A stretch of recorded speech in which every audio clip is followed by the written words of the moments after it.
Hello everyone, welcome to my Vastu direction series. आज मैं आपको अपनी वीडियो में बताऊंगी कि घर का मुख्य द्वार अगर आग्नेय कोण में आता है यानी दक्षिण पूर्व में आता है तो इसके हमें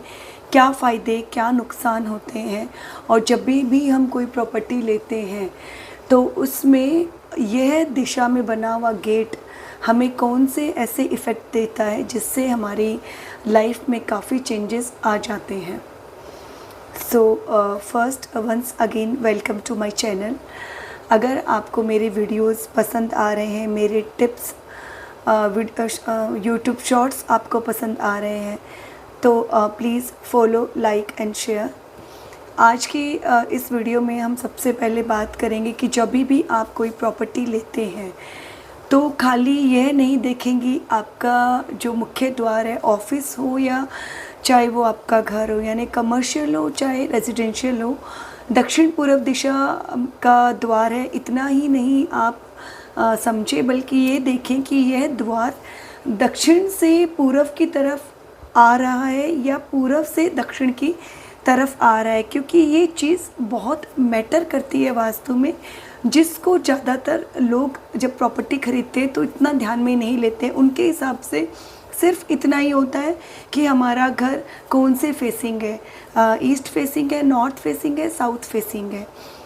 दक्षिण पूर्व जो द्वार है उसकी दो कंडीशंस होती है। ईस्ट फेसिंग घर में भी आपका अगर दक्षिण पूर्व जो मुख्य द्वार है वो आता है और साउथ फेसिंग घर में भी आता है, लेकिन यहाँ आप ये जान के बहुत शॉक्ड होंगे कि जब भी साउथ फेसिंग घर में अगर आपका द्वार दक्षिण पूर्व है यानी दक्षिण से पूर्व की तरफ है, वो इतना अशुभ नहीं है जितना पूर्व मुखी घर में आप अगर दक्षिण पूर्व की जगह पे बना हुआ मुख्य द्वार वाला घर या ऑफिस लेते हो तो वो ज़्यादा अशुभ होगा। क्योंकि जब भी हम वास्तु में दिशाओं की एनर्जी चेक करते हैं तो ये एनर्जी हम देखते कि कहाँ से पॉजिटिव आ रही है और कहाँ पे नेगेटिव आ रही है। तो यहाँ मैं आपको थोड़ा सा डिस्क्राइब करूँगी कि पॉजिटिव एनर्जी कहाँ से कहाँ तक फ्लो करती है और नेगेटिव एनर्जी कहाँ से कहाँ फ्लो करती है। अगर हम बात जैसे उत्तर दिशा में करते हैं तो उत्तर से लेके उत्तर पूर्व का जो एरिया होता है वो पॉजिटिव एनर्जी को फ्लो करता है। ठीक पूर्व दिशा में अगर बात करें तो पूर्व से लेके उत्तर तक का एरिया जिसमें पूर्व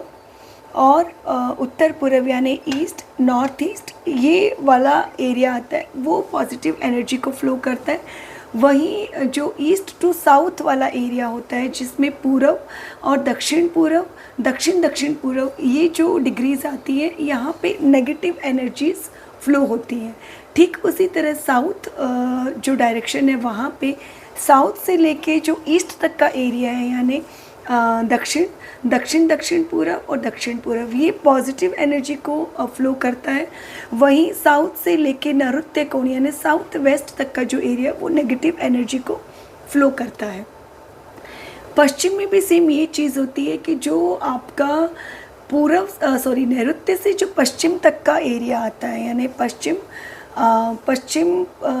दक्षिण पश्चिम और नैऋत्य यानी साउथ वेस्ट ये जो है ये पॉजिटिव एनर्जी को फ्लो करता है। वहीं पश्चिम से जो उत्तर की तरफ जाता है जो एरिया जिसमें जो आता है डिग्रीज वो है पश्चिम पश्चिम उत्तर पश्चिम और वायव्य कोण, ये वापस अगेन नेगेटिव एनर्जी को फ्लो करते हैं। तो इसलिए जब भी आप आग्नेय कोण में आपका अगर मुख्य द्वार बना है यानी साउथ ईस्ट का आपका मुख्य द्वार है तो ये ज़रूर ध्यान दें कि आपका जो मुख्य द्वार है वो साउथ फेसिंग में अगर आपका मुख्य द्वार है और साउथ ईस्ट पे यानी डिग्री पे आपका मुख्य द्वार आ रहा है तो फिर भी शुभ है। अगर आपका पूर्व मुखी घर है और वहाँ पे अगर आपका मुख्य द्वार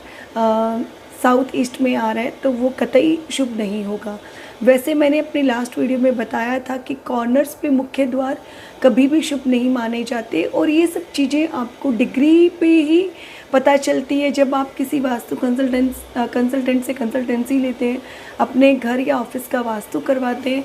तब आपको एक्यूरेट डिग्रीज पे पता चलती है, क्योंकि जो वास्तु कंसल्टेंट होते हैं उनके पास वो ऐसे इक्विपमेंट्स रहते हैं जिनसे वो डिग्रीज चेक कर सकते हैं, उन जगहों की एनर्जी चेक कर सकते हैं, तो आपको एक्यूरेट चीज़ें समझ में आ जाती हैं। लेकिन इतना ज़रूर ध्यान रखें कि कभी भी दक्षिण पूर्व जब आप घर लेते हो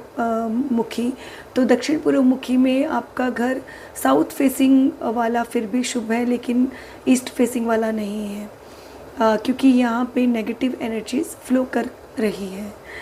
मेरे नेक्स्ट वीडियो में मैं आपको बताऊंगी कि अगर आपका घर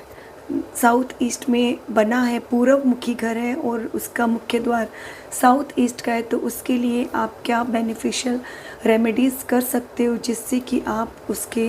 बिना तोड़ फोड़ के उसको उसके पॉजिटिव इफ़ेक्ट्स ले पाओ। आई होप आपको मेरा ये वीडियो पसंद आया होगा। अगर कुछ कमी लगे तो प्लीज़ मुझे कमेंट कीजिए, मैं नेक्स्ट वीडियो में और अच्छे से एक्सप्लेन करने की कोशिश करूँगी। Thank you so much.